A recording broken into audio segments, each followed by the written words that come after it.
nos cœurs, Seigneur. Et ta parole trouve une place dans nos cœurs. Dans le nom puissant et précieux de notre Seigneur et Sauveur Jésus.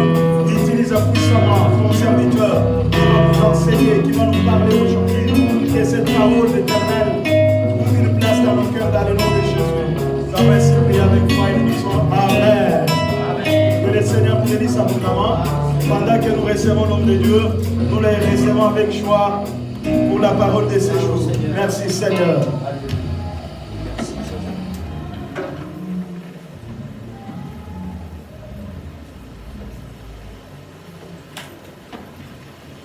Shalom, bien-aimés.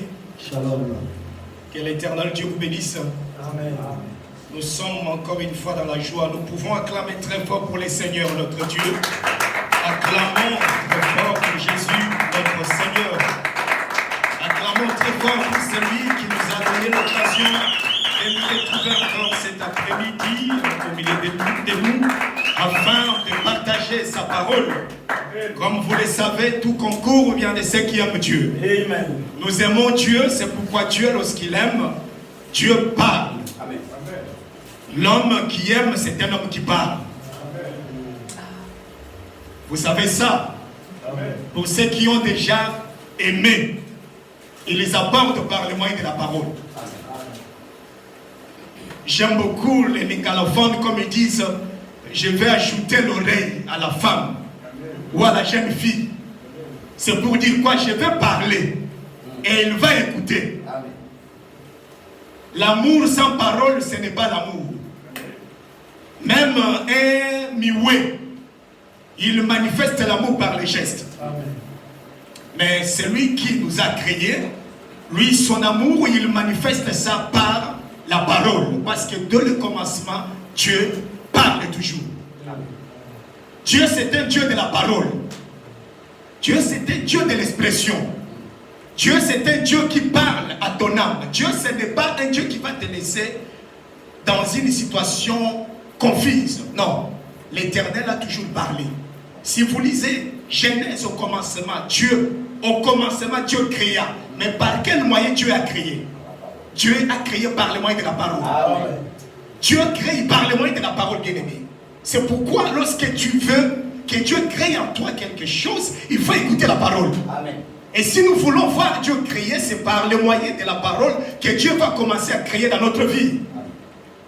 C'est par le moyen de la parole que Dieu va commencer à faire exister les choses qui n'avaient pas existé. La Bible nous dit qu'il appelle en existence ceux qui n'ont pas existé. Nous lisons dans le livre de 1 Samuel. 1 Samuel chapitre 2.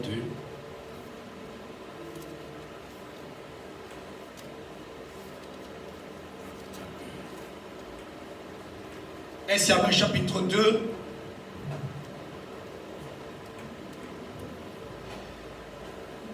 Verset 8.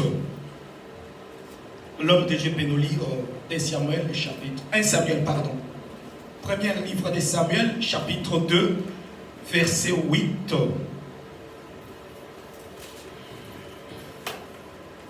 On se tient debout pour respecter la lecture de la parole. 1 Samuel chapitre 2, verset 8. Je lis au nom de notre Seigneur et Sauveur Jésus-Christ. Amen. De la poussière, il retire les pauvres. Du fumier, il relève l'indigent pour le faire asseoir avec les grands. Et il leur donne en partage un trône de gloire. Car à l'Éternel sont les colonnes de la terre. Et c'est sur elles qu'il a posé le monde. Amen. Amen. L'homme de Dieu peut nous lire aussi Matthieu chapitre 5, verset 3. Nous profitons pour lire 3 versets directement et puis passer à la prédication. Matthieu 5, verset 3.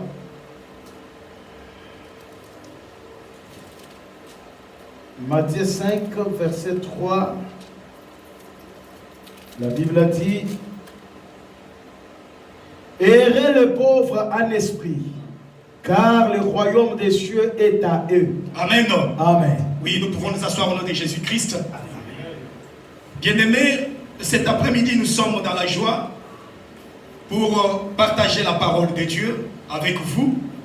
Et notre joie aussi, c'est de remercier l'homme de Dieu qui nous a donné encore l'occasion de venir partager ces moments avec le peuple de Dieu. Nous venons de lire dans le livre de Samuel, chapitre 1er, chapitre 2, verset 8. Samuel, c'est un prophète en Israël. Samuel, c'est le fils d'une femme appelée Anne. Cette femme, Anne, était stérile. Elle était mariée à un homme dont le nom était Elkana. Cet homme d'Elkana avait deux femmes. Une femme qui s'appelait Pénina, qui avait mis au monde des enfants qui étaient fécondes. Mais cet homme d'Elkana avait encore une femme appelée Anne. Cette femme stérile.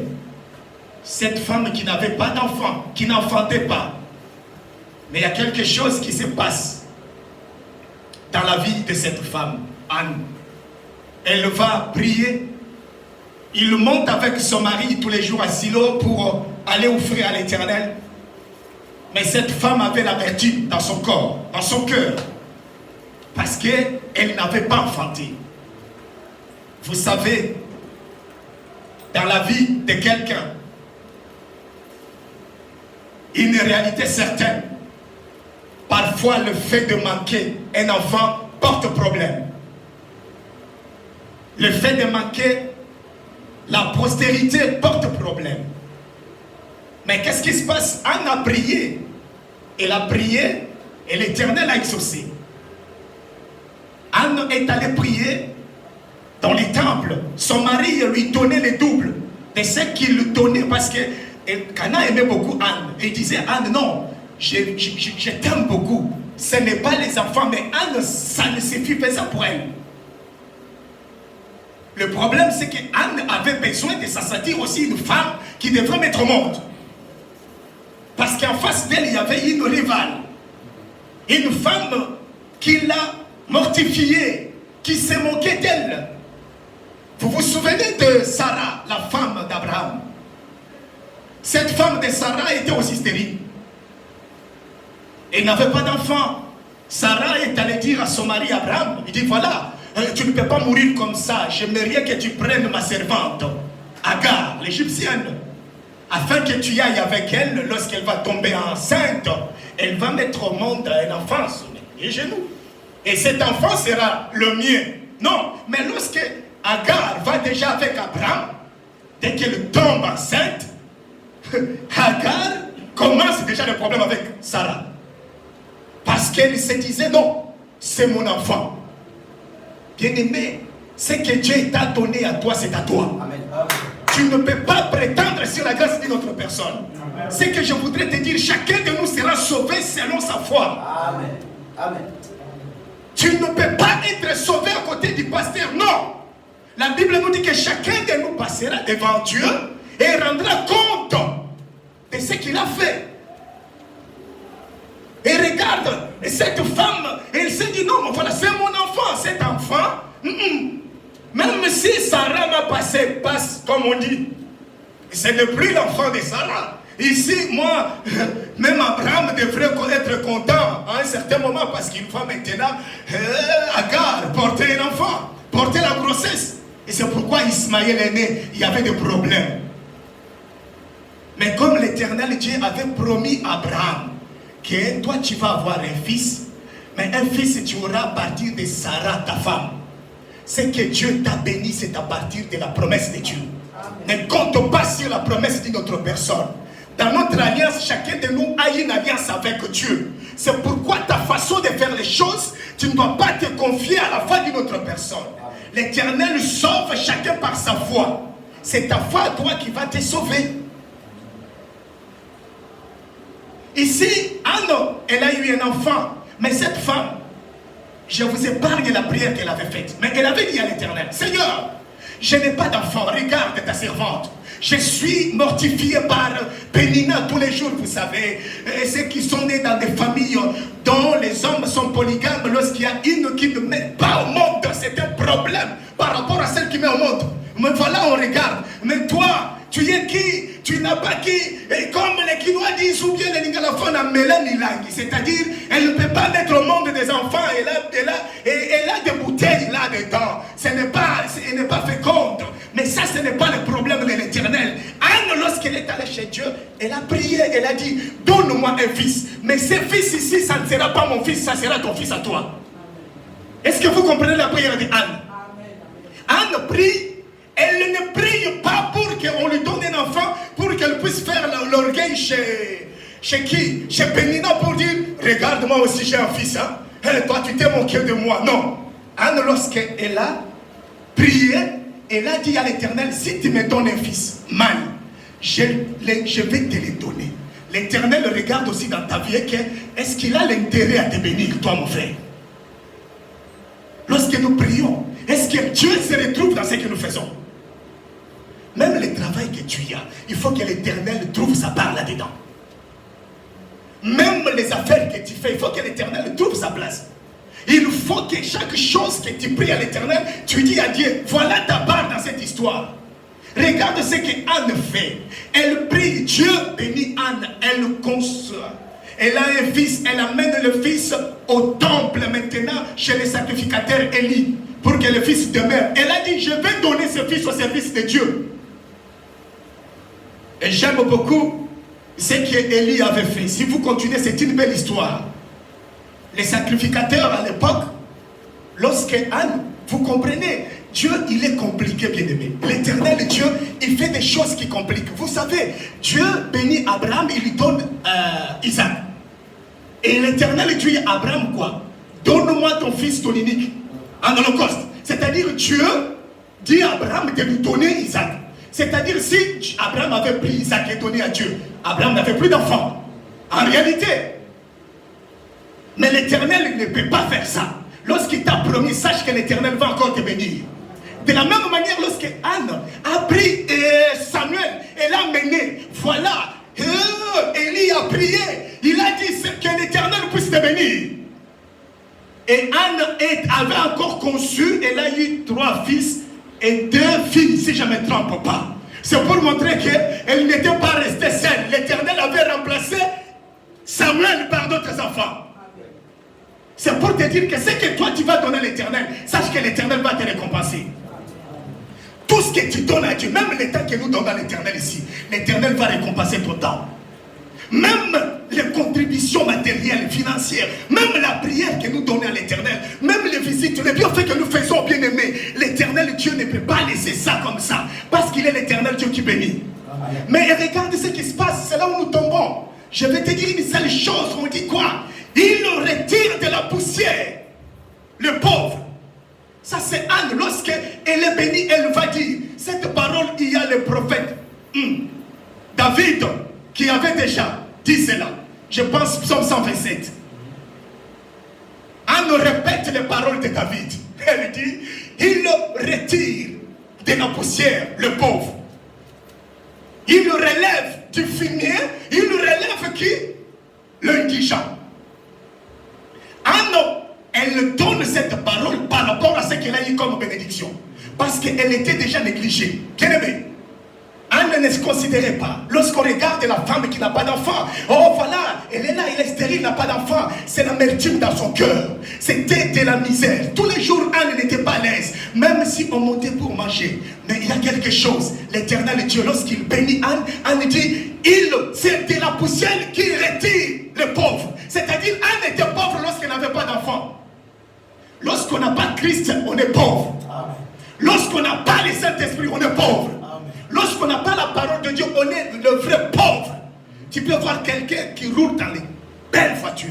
Il a des grandes maisons. Il a des biens. Il est connu, chanté. Mais comme c'est un homme sans parole, c'est un vrai pauvre, bien-aimé. Parce qu'il n'a pas accès aux choses d'en haut. Et pourquoi nous avons lu cela? C'est pour dire que cet après-midi, je voudrais que tu retiennes. de la poussière, il retire les pauvres. De la poussière, il retire les pauvres. C'est ce que nous allons parler. Et pourquoi la poussière? Et pourquoi les pauvres? Je voudrais que tu saches, bien aimé. Lorsque Dieu a créé Adam, Dieu les a placés dans un jardin, en Éden. Ils étaient bénis. Vous savez comment Adam a été créé? La Bible nous dit, Dieu prit de la poussière de la terre. Il forme Adam et Dieu fait quoi? Il souffle. Dans Adam, il devient une âme vivante. Premièrement, il y avait la poussière de la terre qui n'avait rien de spécial. Et Dieu qui prend la poussière, il forme. Et qu'est-ce qui va donner naissance à Adam? C'est le souffle de l'Éternel. C'est pour dire que toute personne qui n'a pas le souffle de Dieu en lui, cette personne, c'est une personne morte en soi. Cette personne n'a pas la vie. Cette personne marche selon les désirs de ce monde. Cette personne n'est pas conduite parce que c'est le souffle de l'Éternel qui donne la bonne orientation à l'homme. Et l'Éternel Dieu, lorsqu'il crée l'homme, Dieu dit à l'homme, je t'ai créé. Et Dieu fait l'homme riche. Vous êtes avec moi? Oui. Je sais qu'il fait chaud, mais je ne dirai pas non. Vous allez nous supporter, nous allons condenser, mais je voudrais que la joie soit là. Vous pouvez manger un hamburger debout, hein, mais vous le mangez très bien. Amen. Ouais, il ne faut pas que la table soit toujours garnie avec le poulet, le fumbois, le macayabou, comme nous aimons. Mais tu peux manger un hamburger bien rôti là, avec beaucoup de choses là-dedans. C'est pourquoi je voudrais que tu saches, sois attentif. Oui. Ne laisse pas le sommeil t'envahir, sinon tu vas tomber comme l'homme qui était tombé quand Paul prêchait. Il était à la halle, il était au mur pendant qu'on prêchait, il a payé, le discours était tellement long, il est tombé, pont. Sinon tu vas tomber, on va prier pour toi. Que Dieu vous bénisse. Amen. Que Dieu vous bénisse. Amen. Oui, bien aimé, regarde ce qui se passe. Cet homme, Dieu le crée, Dieu fait Adam qui était pauvre, Dieu le fait riche.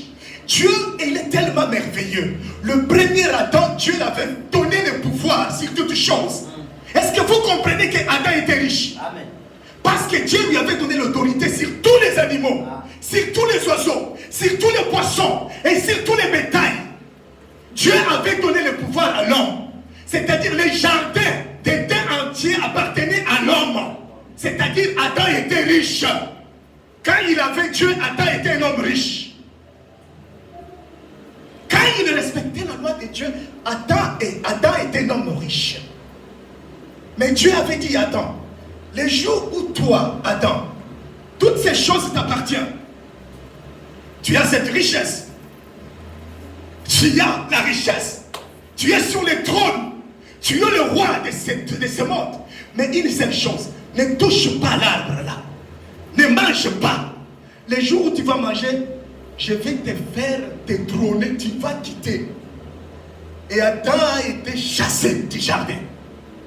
Si vous lisez le livre de Genèse, hein, vous savez que lorsque Adam a mangé le fruit, Dieu, lorsqu'il est venu, il les a chassés du jardin. Et la terre était maudite à cause d'Adam. C'est pour dire que Adam, qui était un homme riche, était devenu un homme pauvre. La première personne qui nous a induit dans la pauvreté, c'est Adam. La première personne, c'est-à-dire tous, comme nous sommes descendants d'Adam, tout homme tire sa nature par Adam, nous sommes tous pauvres. À partir d'Adam, jusqu'à quand Jésus est venu, tout le monde était, il n'y avait pas de riches. Parce que l'homme avait perdu ce que l'Éternel lui avait donné. L'homme était chassé du jardin. Lisons le livre de Genèse pour comprendre très bien. C'est que je voudrais quand même qu'on nage un petit peu là-dedans. Ça va nous faire du bien. Pendant cette chaleur, si nous nous jetons dans une piscine, ça va nous faire du bien. On lit dans les livres de Genèse chapitre 3, verset 19. Genèse 3, 19. Oui. La Bible a dit, c'est à la sueur de ton visage que tu mangeras du pain, jusqu'à ce que tu retournes dans la terre, d'où tu as été pris, car tu es poussière et tu retourneras dans la poussière. Alléluia. Amen. Qu'est-ce que Dieu dit ici? Lorsque Dieu vient, il trouve l'homme qui a péché. Dieu commence déjà, parce que l'Éternel Dieu ne peut pas condamner sans juger. C'est pourquoi la parole que nous écoutons, elle nous juge à chaque moment. Lorsque tu as fait quelque chose de mauvais, tu viens à l'église, il y a un bien-aimé qui t'appelle, il y a une interpellation parce que l'Éternel Dieu est en train de t'interpeller. Il te dit, faites attention. Dieu te dit encore, faites attention. Et Dieu dit, il dit à Adam, l'homme qu'il avait béni, l'homme qui avait le pouvoir sur les animaux, sur les bétails, sur toutes choses. Adam pêche, Dieu vient, il dit, Adam, parce que tu as écouté la voix de ta femme, Ève, parce que tu as mangé le fruit que je t'avais interdit, Adam, toi, tu vas avoir un problème. Maintenant, tu ne vas plus manger facilement. C'est-à-dire, je te retire la richesse. Amen. Dieu retire la richesse. Il lui dit, tu vas manger quoi? Sueur sur ton visage. C'est-à-dire, tout devient difficile pour Adam. Tout devient tellement difficile. Mais qu'est-ce qu'on dit encore? J'aime la suite. Il dit, c'est à la sueur de ton visage que tu mangeras du pain, jusqu'à ce que tu retournes dans la terre. Vous comprenez? L'homme qui était déjà au niveau de l'homme, Dieu dit, tu vas retourner dans la terre. Et qu'est-ce qu'il dit encore? D'où tu as été pris, car tu es poussière et tu retourneras dans la poussière. Le premier homme que Dieu est venu chercher, c'était la poussière. Et Dieu prit de la poussière, il met la grâce là-dedans, son souffle de vie. L'homme devient une âme vivante pour glorifier l'Éternel. Mais lorsque l'homme pêche, l'homme tombe encore. Dieu retire son souffle, Dieu retire les promesses, Dieu retire encore la richesse. Et Adam devient un vagabond parce qu'il a été chassé. Je voudrais que vous sachiez bien aimé, un homme pauvre, c'est un homme qui n'a pas de moyens. Un pauvre n'a pas de moyens. Un pauvre, il manque. C'est un homme qui a des insuffisances, que ce soit matériel, financier, même intellectuel. Même quelqu'un, c'est ça la pauvreté. La pauvreté c'est quoi? C'est le fait de manquer quelque chose.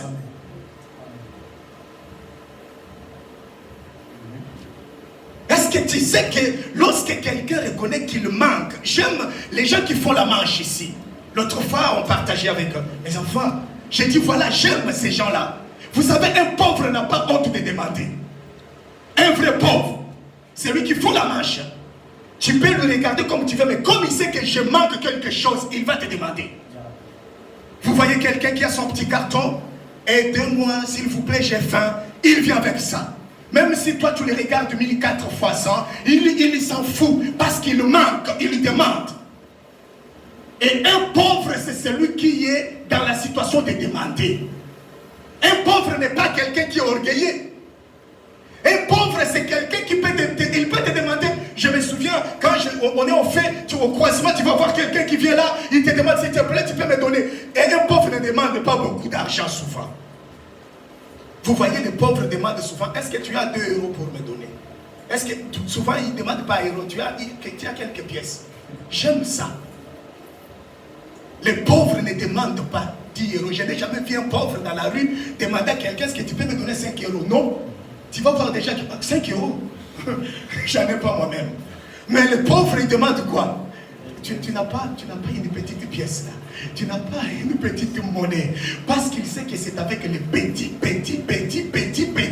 qu'il va avoir beaucoup. Amen. Parce qu'il manque. Il demande. Je voudrais que tu saches que toi aussi, tu es dans cette position-là. Mais le problème de Dieu, il dit dans le livre de Matthieu, on dit quoi? Heureux le pauvre en esprit, car le royaume des cieux est à eux. Et même maintenant, lorsque l'Éternel regarde l'homme, est-ce que l'homme est réellement il est pauvre? Est-ce que lorsque l'Éternel te regarde toi, bien aimé, Dieu te regarde, est-ce que Dieu te voit que tu es pauvre? Est-ce que Dieu te voit que tu es pauvre? Regarde regarde ce que Dieu fait. Dieu vient. Il a chassé Adam. Adam est parti. Mais l'éternel Dieu n'a pas donné. Comme il avait donné la promesse à Adam, que voilà, je reviendrai. Voilà, il fallait que la promesse arrive. L'arrivée de notre Seigneur Jésus-Christ. Jésus est venu pour aller chercher ces pauvres-là. C'est Jésus qui est venu pour venir nous récupérer les pauvres, pour nous donner la richesse, afin de retourner dans la maison de l'Éternel. Vous comprenez, bien-aimés? Et que toi et moi, nous sommes des pauvres. L'homme, selon la chair, l'homme est pauvre, l'homme n'a rien. Qu'est-ce que toi tu as, que tu n'as pas? Comme la Bible nous dit, qu'est-ce que l'homme a, qui n'a pas reçu? Même le souffle que tu as, ce n'est pas ton souffle. Même le beau corps que tu portes ici, attends, 80 ans, tu vas voir comment ça va déformer. Tu vas te poser les questions. Moi, quand j'étais, tu vois, quand nous étions, mais quand tu étais, demande au tonnerre de ce corps-là. C'est celui qui avait dit, qui a fixé le temps du vieillissement. Même si tu te bourres de produits, et pour que tu gardes la jeunesse, mais ça va partir. Et tu vas mourir parce que le souffle n'est pas en toi. Le maître de souffle, quand il viendra, il va faire, c'est parti. La Bible nous dit, l'homme n'est pas maître de son souffle. C'est pourquoi je te dis, tu es pauvre parce que même le souffle que tu as, c'est un souffle qui t'a été emprunté par quelqu'un. C'est l'Éternel qui t'a donné ces choses-là. Jésus vient, il regarde les hommes, il donne cette parole à ses disciples, il dit voilà, heureux. Mais pourquoi il dit heureux? Lorsque nous lisons dans le livre de Luc, chapitre 4, on nous dit quelque chose. Luc chapitre 4, lorsque Jésus arrive, il prêche, il est baptisé, il passe par les eaux de baptême. Après, il va commencer son ministère. Il entre dans la synagogue.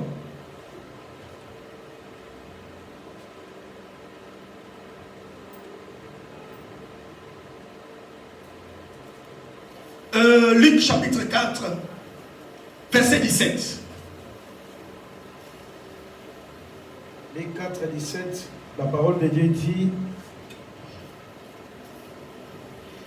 et on lui remit le livre du prophète Ésaïe. L'ayant déroulé, il trouva l'endroit où il est écrit: l'Esprit du Seigneur est sur moi, parce qu'il m'a oint pour annoncer une bonne nouvelle aux pauvres. Amen. Il m'a envoyé pour guérir ceux qui ont le cœur brisé, pour proclamer aux captifs la délivrance, aux aveugles le recouvrement de la vie, pour renvoyer libres les opprimés, pour publier une année de grâce du Seigneur. Oui, Jésus vient, il commence son ministère. Voilà la première prédication de cet homme. Après avoir passé dans les eaux de baptême, le Saint-Esprit descend sur le Seigneur. Voilà, il part, il entre dans la synagogue. On lui remet le premier rouleau que Jésus a lu dans sa vie lorsqu'il commence. C'est celui-là d'Ésaïe. Il tombe, la Bible nous dit, il déroule. C'est-à-dire, voilà, les choses commencent maintenant. C'est-à-dire, il y avait quelque chose qui était scellé maintenant. Lui, il va déceler cela. Maintenant, on va commencer à parler sur la personne de Jésus. Qu'est-ce qu'on dit? Alléluia. Amen. Jésus dit ceci. Et on lui remit le livre du rouleau du prophète Ésaïe. L'ayant déroulé, il trouva l'endroit où il était écrit: l'Esprit du Seigneur est sur moi. L'Esprit du Seigneur est sur moi. C'est-à-dire, celui qui vient, il est béni par rapport à l'onction. C'est celui qui vient pour faire quoi? Alléluia. Amen.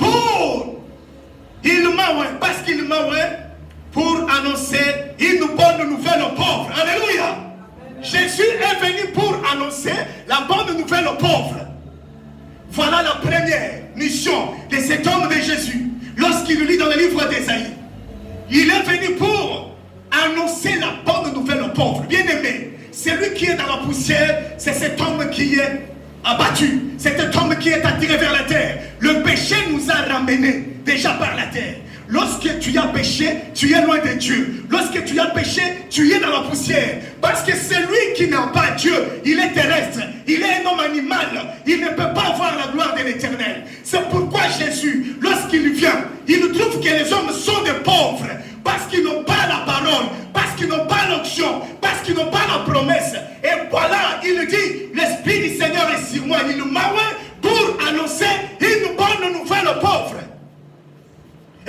et moi, si Jésus vient et ne nous trouve pas pauvres, ça ne sera pas une bonne nouvelle pour nous. Jésus aime les pauvres. C'est pourquoi on a dit, heureux les pauvres en esprit, car le royaume des cieux est à eux. Mais pourquoi toi tu vas avoir le royaume si tu n'es pas un pauvre? Je voudrais attirer ton attention. L'Éternel n'est pas venu pour les gens qui se portent mieux. Dieu a dit, il est venu pour les malades. Dieu est venu pour les gens qui ont l'insuffisance. Les gens qui sont pauvres. Et les pauvres, premièrement, Adam est le premier à tomber dans la pauvreté. Et nous sommes nés sous la malédiction d'Adam. Et voilà que Jésus, lorsqu'il vient faire quoi? Il vient chercher les pauvres là. Adam et toute sa postérité pour maintenant leur donner quoi? La richesse, parce que lui il est riche. Afin de ramener ces gens-là dans le jardin. Voilà, bien-aimé. C'est pourquoi ce que je voudrais te dire, c'est quoi? C'est que voilà, l'Éternel Dieu envoie sa parole pour que la parole nous amène la bonne nouvelle. Le pauvre, c'est quelqu'un qui est dans la poussière. Vous savez, il y a une différence. Celui qui est à la poussière, c'est celui qui est en bas. Regarde là où tu es maintenant. Je voudrais que tu regardes ton niveau de la foi. Tu regardes tes affaires. Tu regardes ta santé. Tu regardes ta croissance spirituelle. Où est-ce que tu es? Tu vas voir que nous sommes attirés vers le bas. Nous sommes dans la poussière. Mais la Bible nous dit, de la poussière, il retire les pauvres. Il vient retirer les pauvres de la poussière. Et qui est le véritable qui est venu retirer les pauvres de la poussière? Le Seigneur Jésus-Christ, lorsqu'il est venu, qu'est-ce qu'il a fait? Jésus est mort. Jésus a été enterré. Il est descendu là-bas pour aller chercher Adam qui était là dans le milieu inférieur. Nous étions dans la poussière là-dedans. Nous étions condamnés par les démons, par la maladie, par beaucoup de choses, par l'enfer. Mais Jésus, il a accepté. Comment? C'est Jésus. Par Jésus, Dieu retire le pauvre de la poussière pour nous amener là-bas. Amen. Il nous retire de la poussière. La poussière, c'est lorsque nous avons péché, nous sommes éloignés de Dieu, nous avons été très loin. Voilà la condamnation. L'enfer était là, le péché était là, les maladies étaient là, les envoûtements étaient là, toutes sortes de mauvaises choses étaient là. Mais voilà Jésus, lorsqu'il est venu, lorsque vous lisez dans le Luc, vous verrez qu'il parle de beaucoup de choses. Mais je voudrais qu'on s'arrête d'abord sur annoncer une bonne nouvelle aux pauvres. Dieu veut que tu sois un pauvre pour qu'il puisse t'assister. Dieu n'assiste pas à l'orgueil. La Bible nous dit, homme de Dieu, Dieu résiste aux orgueilleux. Fais grâce aux hommes. Regarde beaucoup de gens, regarde-toi dans ta vie. Quand nous parlons de la pauvreté ici, je voudrais que tu puisses arriver avec moi sur le niveau de la foi et le niveau spirituel. Si c'est comme ça, c'est-à-dire les riches matériellement ne seront pas guéris, non, ne seront pas sauvés, non. L'Éternel Dieu sauvera chacun de nous. Tu vas voir quelqu'un qui est aussi pauvre matériellement, mais qui est vraiment un pécheur. Un pauvre, mais un koulouna. Un pauvre, mais un bandit. Un pauvre physiquement, mais un sorcier. Ce n'est pas de ces pauvres-là que moi je parle. Je parle de ce pauvre qui est un homme qui manque la bénédiction de l'Éternel dans sa vie, qui manque la parole de Dieu, qui sait que je suis un fils espoir. Moi-même, je ne peux pas arriver. Paul dit, je vais toujours faire le bien, mais je n'arrive pas à faire. C'est-à-dire, Paul manquait quelque chose en lui. Bien-aimé, je voudrais que tu saches, Dieu a besoin de toi, mais Dieu a besoin de toi pauvre. Dieu n'a pas besoin de toi riche. Si tu es riche, l'Éternel ne va pas te sauver. Parce que celui qui est riche, vous savez, si vous lisez dans le livre de Matthieu ici, chapitre 19, il y a l'histoire de ces jeunes hommes riches qui est venu vers le Seigneur, qui demande au Seigneur, je voudrais te suivre. Et Jésus qui dit, mais voilà oui, et qu'est-ce que tu fais? Il dit, je connais la loi. Voilà la manière d'Israël par rapport aussi à nous les nations. Vous savez, cet homme riche, c'est l'image d'Israël. De cet homme qui se croit que parce que je prie, parce que je vais à l'église, parce que je donne ma dîme, parce que je fais ceci et que je suis déjà sauvé. Non, l'Éternel veut que tu te sentes toujours pauvre quelque part, afin qu'il puisse t'accomplir dans ta vie. Alléluia. Lorsque tu ne sens pas les vies dans toi, c'est-à-dire tu es comblé. Non, Dieu sera toujours dans les besoins. Un pauvre manque toujours. Et toi, qu'est-ce que tu manques? Est-ce que tu sais que tu manques quelque chose? Mais lorsque tu manques, le pauvre demande. La Bible nous dit, demandez. Le pauvre qui ne demande pas, il peut te passer comme ça. Comme il ne demande pas, tu ne vas pas lui donner. Mais la vraie nature d'un pauvre, c'est de demander. Bien aimé, le caractère principal d'un pauvre, c'est de demander. Un pauvre n'est pas te dire, sinon il va crever. Je le vois ici. Même si tu le vois trembler avec sa bouteille de vodka, mais il est quand même, il va te demander toujours à la gare du milieu, ah monsieur, tu peux me donner. Mais voilà, il est dans ce monde-là. Mais son problème, ce n'est pas ça. Son problème, c'est que l'Éternel Dieu a besoin que tu sois pauvre. Je voudrais que tu saches que l'Éternel Dieu te fait un homme humble, un homme qui s'humilie, un homme qui sait que je manque. À ce moment-là, l'Éternel Dieu te viendra en aide. Dieu ne veut pas les gens riches, parce que l'homme riche va te présenter à Dieu. Oh, tu sais, il va négocier. Vous savez, les gens riches, il a commencé à parler avec Jésus. J'ai fait toujours la loi de Moïse, je donne ma dîme, j'ai déjà observé ces choses depuis mon enfance, jusqu'à aujourd'hui. C'est comme ça que nous disons toujours à frère, ah, les affaires de la prière, ah, nous avons fait. Ah, tu sais, à l'époque, non, nous avons fait cela. Dieu n'aime pas les gens qui se sentent comme ça. Dieu veut les gens qui savent que je manque toujours quelque chose. C'est pourquoi dans ta vie, lorsque tu vas manquer quelque chose, l'Éternel viendra te les donner. C'est Dieu qui donne. La Bible nous dit, il est riche en bonté, notre Dieu. Il est riche parce qu'il est le créateur de toutes choses. Et toi, sa créature, tu es pauvre. C'est pourquoi tu vas aller chez l'Éternel pour demander quelque chose. Il faut aller chez l'Éternel. Il faut aller frapper la porte chez Dieu. Il faut demander. La Bible nous dit demandez, l'on vous donnera. Mais toi tu es pauvre, tu ne veux pas demander. Je ne sais pas quel type de pauvre toi tu es. Tu es pauvre mais tu ne demandes pas. Tu fais à la quinoise. Ah, na yénin, na bourdé, na rosopa boulete. Mais voilà, mon bon la tête. Mais regarde-moi, tu vas mourir avec ton bon la tête là, pour rien. Mais Dieu fait celui qui est humble. Même tu vas voir quelqu'un, madame Ambre, sauve-moi un peu. Tu seras sauvé. Mais toi, mon bon tête, on va te voir, mon bon tête, un jour tu iras, on va t'enterrer avec ta vitesse là. Dieu ne veut pas les gens comme ça. Dieu veut les gens humbles, les gens qui vont demander. Mais chez qui on va demander, c'est Dieu à qui il faut demander, bien aimé.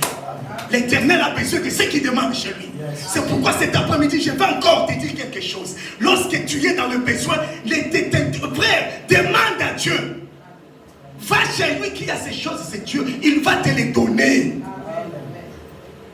Vous savez, pour conclure, qu'il faut qu'on lise dans les livres d'Apocalypse. Je pense qu'on va retrouver ces versets. Apocalypse. Apocalypse chapitre 3. Apocalypse.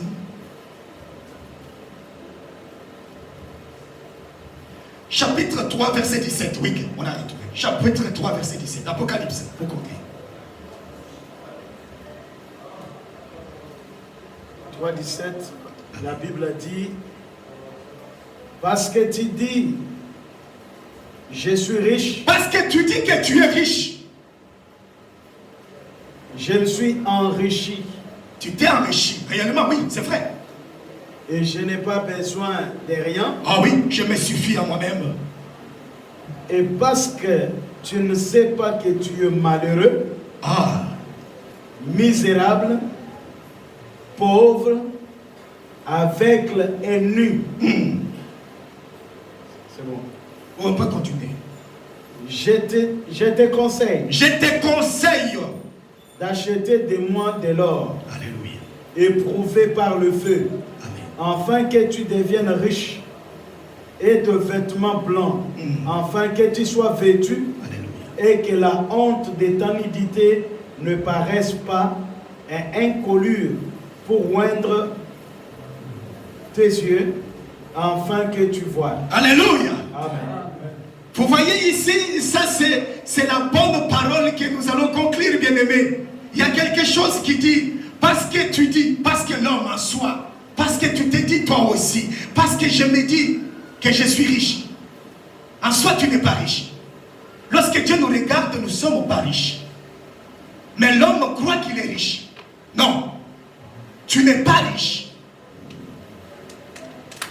Tu peux avoir l'intelligence, le bien matériel, tu peux avoir la grâce que tu peux avoir, mais tu n'es pas riche, bien-aimé.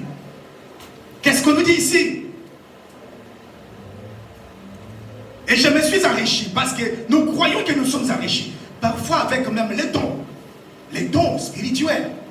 Il y a des gens qui croient que parce que j'ai les dons et que tout me suffit. Non. Même en ayant les dons, sachez toujours qu'il y a quelque chose qui nous manque comme de Dieu. Yes. Il faut toujours continuer à demander à l'Éternel. Amen. Il faut se sentir toujours pauvre. Tu peux avoir une grâce. Tu peux être considéré comme le meilleur. Mais le meilleur ne se considère pas toujours comme meilleur. Voyez même les joueurs de foot là. Je peux citer un Messi, un meilleur joueur du monde. Mais quand il fait l'entraînement, c'est comme si il se croit toujours être, il faut se dépasser toujours. Il ne faut pas se contenter que moi, quand je joue, j'essaie de dribbler. Non, à l'entraînement, il fait toujours l'entraînement comme tout le monde. Il n'est pas sur le banc, lui. Hein. Il passe beaucoup de temps à l'entraînement aussi. Ne crois pas que tu es riche. Regarde ce qui s'essuie là. Je n'ai besoin de rien. Oui, parfois on a besoin de rien. Ça paraît à un certain moment que, ah non, voilà, nous avons ces derniers temps, il n'y a pas quelque chose qui te manque. Mais non, ne sens pas ça, bien-aimé. Lorsque tu vas sentir que tu manques pas quelque chose, sache que tu es guetté par quelque chose. C'est à ce moment-là que tu vas chuter pour rien. Mais il faut toujours sentir que tu manques toujours quelque chose. Si Dieu te donne 2, dis Seigneur, non, avec 2, je risque quand 3 tentations viendront, je risque de perdre 3 à 2. Je voudrais que j'aie 4 parce que quand 3 viendra, je vais vaincre 3, 4 à 3. Vous comprenez? C'est ça. Avec le diable, on n'a pas besoin de faire un match nul. Non. Lorsque tu as fait un match nul avec le diable, tu as perdu. Avec le diable, il faut toujours le marquer. Amen. Yes. Vous voyez, vous savez qu'avec Jésus, il a voulu jouer. Il est écrit à ton sujet. Tu peux transformer Jésus, lui dire, Yaya, qu'est-ce que tu fais? L'homme ne vivra pas du pain seulement, mais de toutes paroles. Ah, il dit, viens. Tout, regarde, il est écrit à ton sujet. Si tu te jettes, allez, il va envoyer les anges. Tu ne vas pas heurter. Il dit, toi, qu'est-ce qui se passe là? Et il dit, reviens à moi.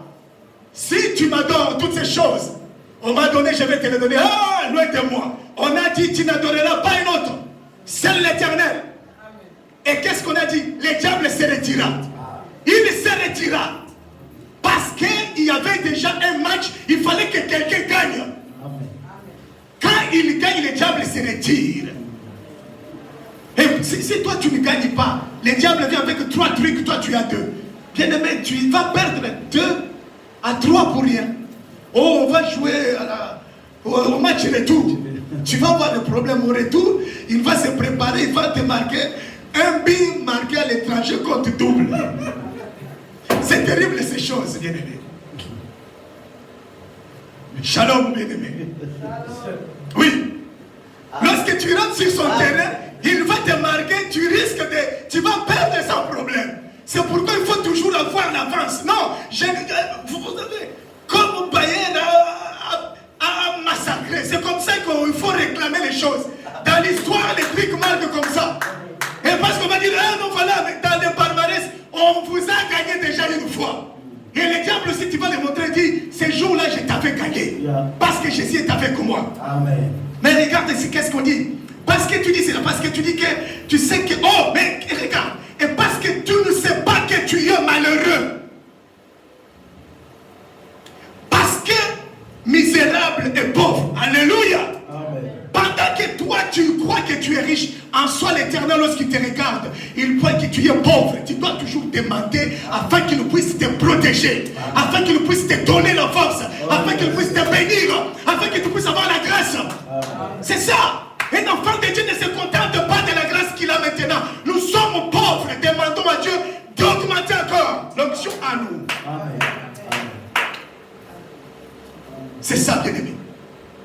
veut que nous soyons ceux qui seront retirés de la poussière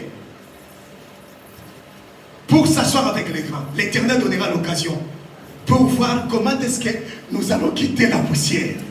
La poussière qui est aussi l'œuvre de la chair. Il faut quitter les mensonges. Il faut quitter l'adultère, l'impudicité, la débauche, la convoitise, l'orgueil. Il faut quitter les mauvaises pensées. Il faut quitter la colère, la haine. Il faut quitter le vol. Il faut quitter toutes les mauvaises choses. Ce sont ces choses-là qui ont fait que tu sois dans la poussière. Et c'est pourquoi tu es pauvre. Maintenant, quand l'Éternel viendra, il va te prendre de cette onction-là afin de t'amener en haut pour que tu puisses être un grand. Un grand, c'est quelqu'un qui vit avec des anges, avec Abraham, Isaac et Jacob, afin que tu aies une promesse. Amen. Oui, bien-aimé. Dieu a besoin qu'on puisse quitter. Et celui qui est venu, c'est la main de l'Éternel Jésus-Christ.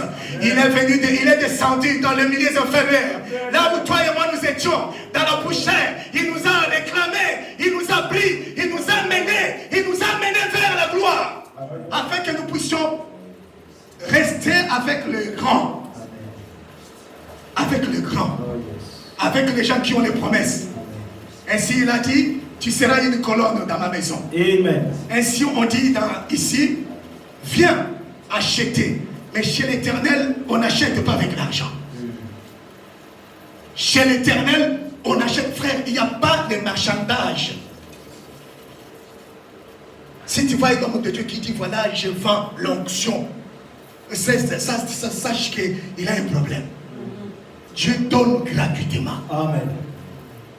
C'est pourquoi il dit, venez acheter. Mais quand on achète, c'est Dieu, on ne nous donne pas l'argent. Dieu, on achète avec la foi. C'est avec la foi qu'on achète.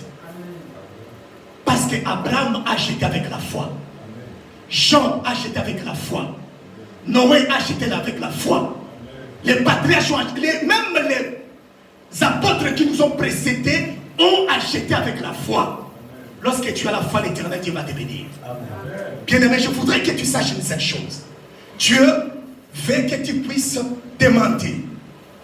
Et celui qui demande, c'est un pauvre. Je voudrais que tu saches que si tu n'es pas pauvre, l'Éternel ne va pas t'aider. Mais sache que déjà par nature, nous sommes pauvres. Nous ignorons que nous sommes pauvres. C'est pourquoi Dieu est venu te rappeler que tu es pauvre, il faut demander. Et Jésus est venu pour que nous soyons sauvés, pour que nous soyons retirés. Il nous retire de la poussière.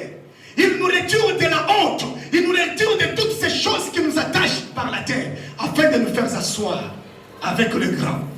Laisse que l'Éternel Dieu puisse vous bénir. Amen. Laisse que l'Éternel Dieu puisse vous combler de sa bénédiction. Laisse que l'Éternel Dieu puisse vous donner encore la grâce de savoir que nous devons quitter ces côtés-là de la poussière pour aller s'asseoir avec les grands. Que l'Éternel Dieu vous bénisse au nom de Jésus-Christ. Nous acclamons royalement le Seigneur pour cette bonne parole. Acclamons que le Seigneur nous l'a offert et que le Seigneur bénisse son serviteur. Amen. Amen. Mais je ne vous entends pas. Amen. Amen. Après avoir entendu une très belle parole comme ça, nous ne pouvons pas être même à Tamo, il y a moins à Makasi. Mais le Saint-Esprit est plus que les chalets. L'onction de Dieu est plus que ce que nous sentons tout autour de nous. Vous trouverez, frère, ici d'ailleurs vous êtes bien. À Kinshasa, vous trouvez les gens qui sont dans un hangar avec le soleil de Kinla, Mbunda, di Tchaka Tchaka. Les gens qui chantent, vous trouvez les pasteurs en train de transpirer, vous vous demandez, mais ces gens peuvent piquer le Chris Gardner. Quel chalet! Mais ils dansent, ils chantent. Pourquoi ils ne peuvent pas entendre tout? Ils ne peuvent même pas sentir ça. C'est la présence de Dieu te fait oublier même l'atmosphère qui est tout autour de toi. C'est lorsque tu es dans la maison de Dieu, lorsque tu es dans la présence de l'Éternel, ton esprit et ton corps soumis par le Saint-Esprit, tu sentiras que même tout ce qui se passe tout autour de toi, ça ne va même pas t'influencer.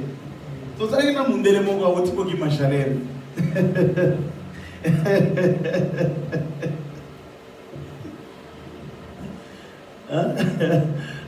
Papa Michel, c'est pas facile, hein?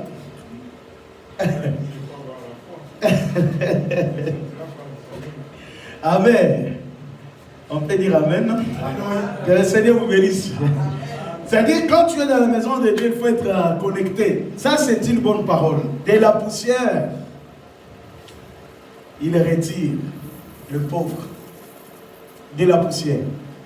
Je n'ai pas beaucoup de commentaires à faire sur la prédication, parce que le prédicateur a bien expliqué son message. Mais là, nous voulons juste entrer dans la prière, par rapport à la parole que tu as entendue. L'homme de Dieu nous a dit, quand tu n'as pas les fils, c'est Anne qui a chanté. Anne, vraiment, c'était une prophétesse. Parce qu'elle a bien parlé, elle prophétisait dans le chant. Elle a parlé, c'était une prière prophétique. Dans la poussière, tu as retiré, tu retures. S'il a fait pour Anne, ça dit c'est quelque chose qui devrait s'accomplir dans les jours à venir. Et le Seigneur, quand il est venu, il nous a retrouvés là, dans le péché, dans le mal. C'est ce que la conclusion de l'homme de Dieu a dit. Quand tu es dans le mal, dans le péché, tu es dans la poussière. Et quand Jésus est venu, il est venu nous retirer de là.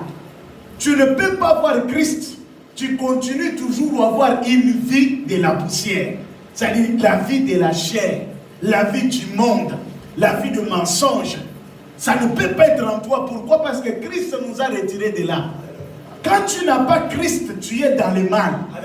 Mais Dieu, Jésus vient pour te faire asseoir où? À la table des grands. D'autres prédicateurs te diront, frère, on va dans la Kabila. C'est ça les grands, c'est ça les grands. Mais nous là, ce n'est pas ça. C'est quand Dieu te retire de la poussière, tu deviens saint.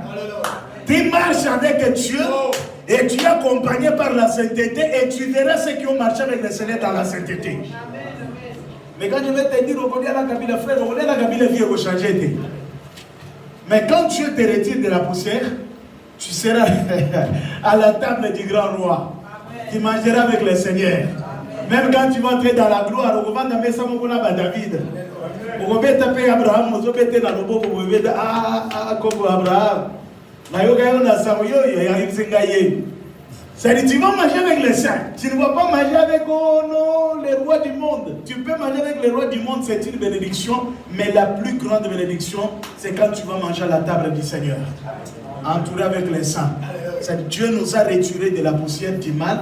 L'homme de Dieu va continuer avec ses messages. Je suis en train de voir avec son programme. Parce qu'on va organiser, même dans la semaine, il peut organiser un enseignement qu'il viendra nous enseigner quand même. Parce que je trouve qu'il a de bonnes prédications qui doivent être données comme un enseignement. Parce qu'il vient, il donne tellement que c'est bon. Alors nous pourrons quand même faire un séminaire. Comme il a commencé, je souhaiterais qu'il continue avec ces sujets. Nous expliquer les œuvres de la chair. Le pourquoi les pauvres, pourquoi la chair. Ah, ça c'est très bon. Alors nous voulons vraiment entrer dans la prière. Quand tu n'as pas Jésus, tu es pauvre. L'enfant de Dieu tout le temps doit toujours désirer que le Seigneur t'aide. Ça c'est très bon, très important. Que personne ne se croit être, même quand tu te crois être debout, l'apôtre dit, sois prudent de ne pas tomber. Ce que j'ai dit le dimanche passé, il y a les gens qui se croient être saints plus que même la sainteté. C'est lui, il ne sait pas saint. Les autres sont dans le mal. Or, Jésus vient pour vraiment enlever les gens qui sont dans le mal pour qu'ils viennent saints. Toi, tu ne peux pas te croire être saint plus que tout le monde. Toi, tu es saint. Même tes pensées sont pires. Mais nous vivons dans un monde où tu peux pécher même en regardant. Il n'y a qu'un seul qui est Dieu, qui est le seul saint. Tous sommes des pécheurs. C'est pourquoi chaque fois nous devons désirer, comme l'homme de Dieu l'a dit, Seigneur, fais-moi grâce. Lorsque la tentation viendra, que je puisse avoir la capacité de résister, que je puisse quand même être fort, de rester debout. Mais si toi tu te crois être fort, parce que mes frères, c'est là où c'est très dangereux. Vous savez, il y a des gens qui sont tombés dans les mal pour on les a causés.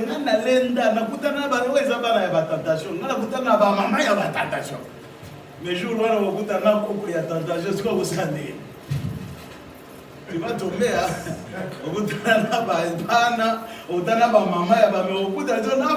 Au vieillard, expérimenter, qu'est-ce que tu vas faire?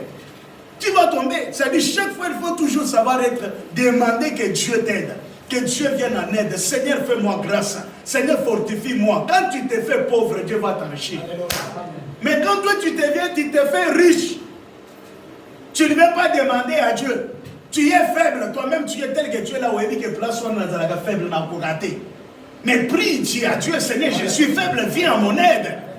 Fortifie-moi, Seigneur, je ne saurais pas. Mais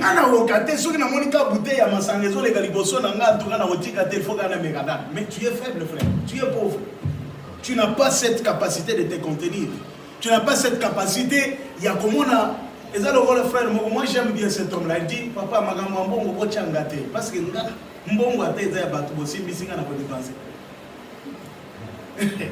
avec des faiblesses. Moi je vais dépenser ça. Alors moi du côté de l'argent, ne me mélangez pas. Aïe, faiblesse.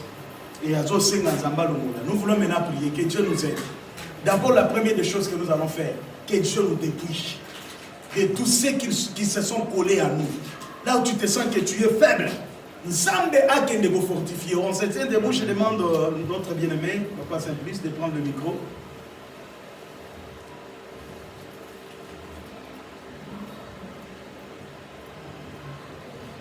Le micro ici commence à trop consommer là. Alors nous voulons vraiment chanter avant de prier. Là où tu te sens faible, tu n'as pas les capacités, que le Seigneur nous aide. Alléluia. Nous allons remercier le Seigneur pour la parole. Prions au nom de Jésus. Nous avons que 10 minutes pour terminer. Comme il fait chaud, prions le Seigneur au nom de Jésus. Le Seigneur, le Créateur.